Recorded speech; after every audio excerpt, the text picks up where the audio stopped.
Ready? Okay, just 1 second. Are we able to see everybody, or just because I only see the podium?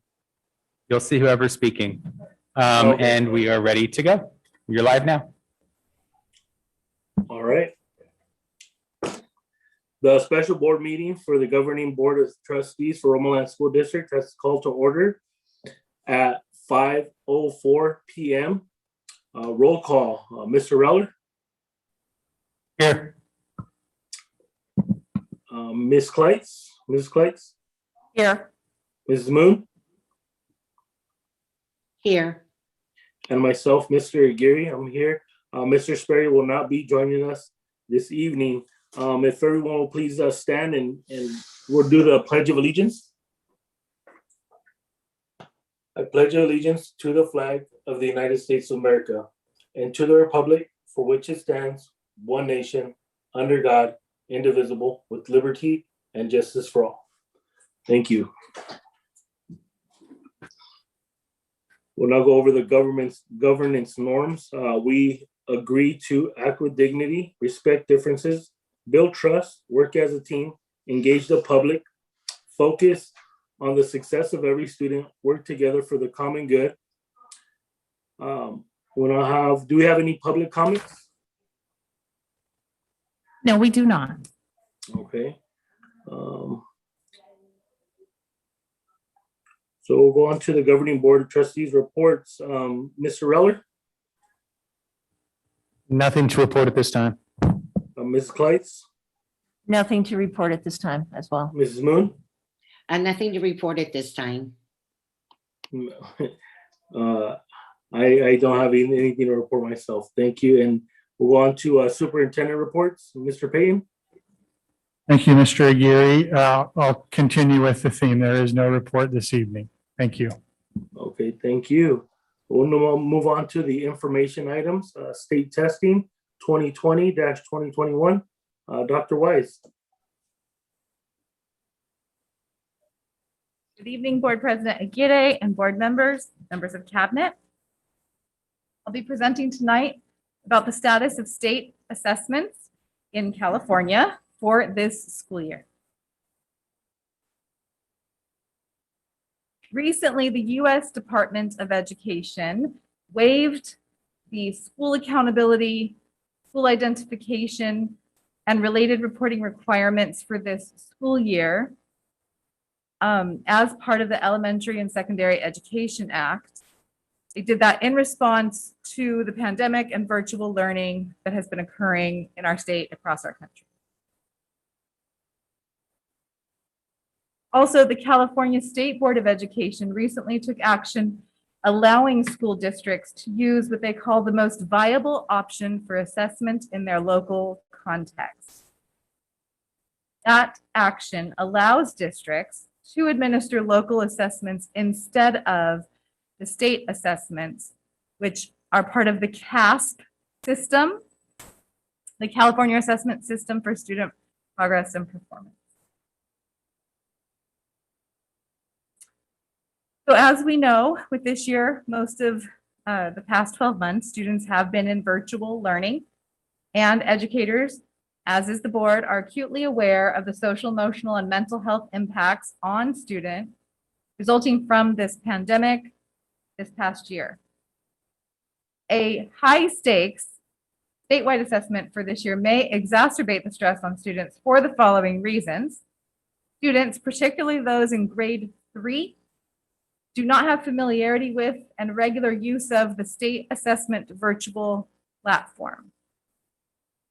For third graders, it would be their first time seeing the state assessment, as they do not take it in kinder, first, or second grade. So it would be very unfamiliar and difficult for teachers to train students on that platform in virtual and hybrid environments. Also, there are multiple state assessment security protocols that are robust for administering the test both in person and, new for this year, administering remotely for students who are in the virtual program. And there is a large time commitment to complete all components of the state assessment for English language arts, math, and science.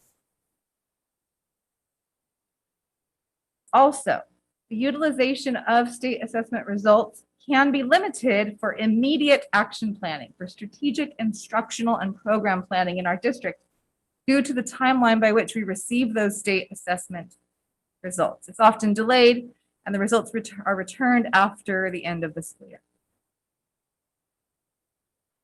So the State Board of Education has indicated that we can use local assessments, our district assessments, instead of state assessments if they meet the following criteria.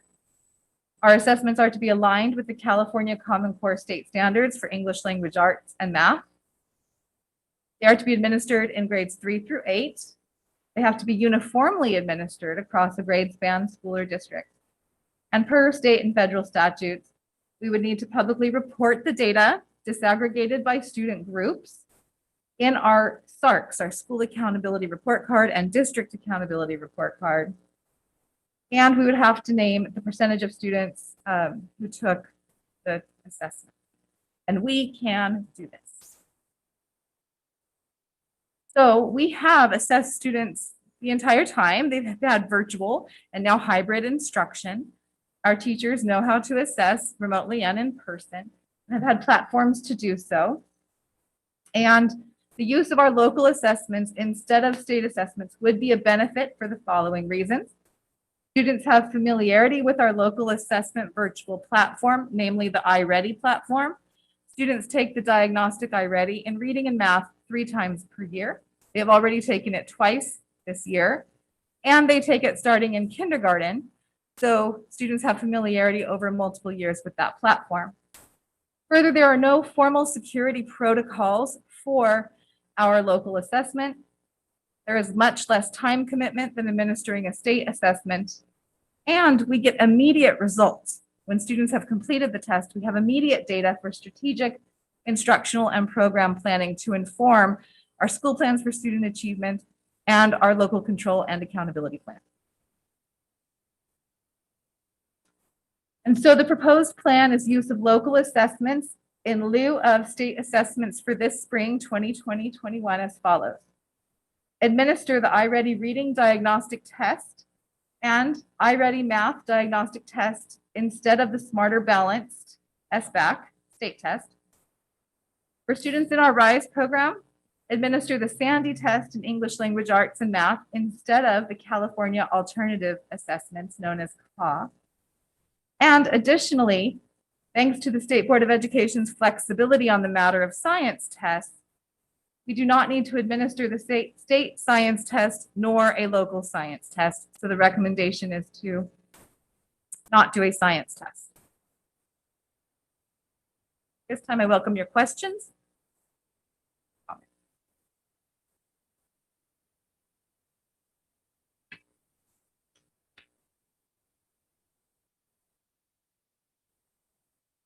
Thank you.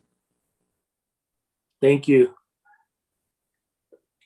Okay, we will now move on to the action items.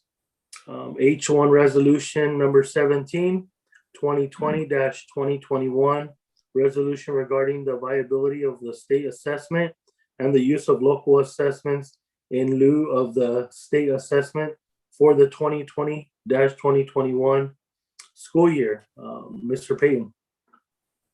Thank you, Mr. Aguirre.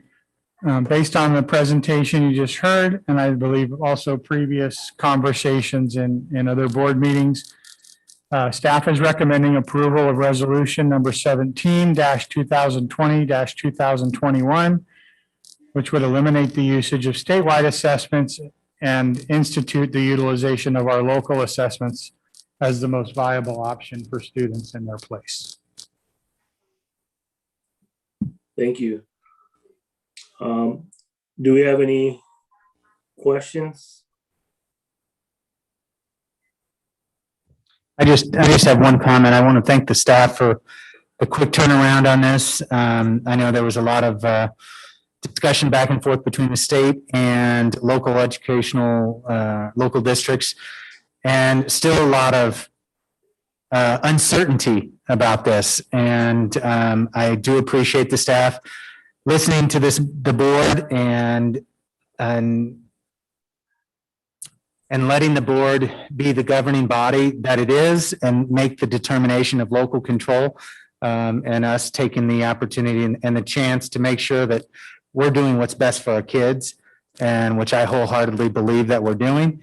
And it's going to be best for our students, our staff, giving our local assessments. I can tell you I don't know if there are many districts in our region that are taking board action.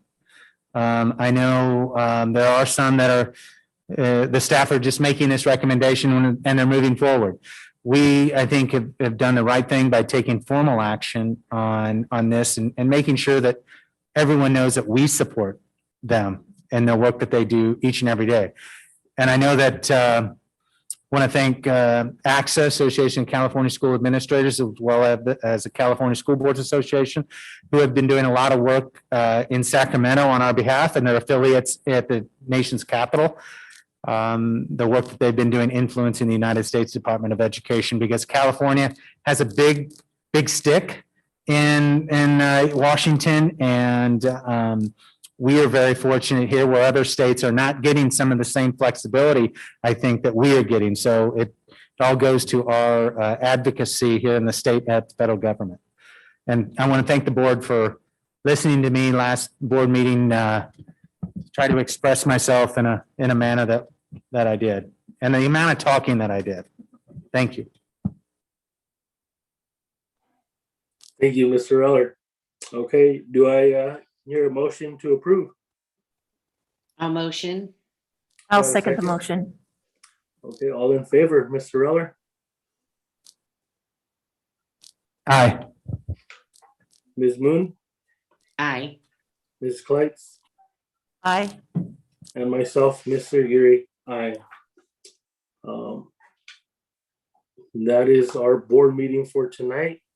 So this meeting is adjourned at 5:16 p.m. Thank you. Thank you.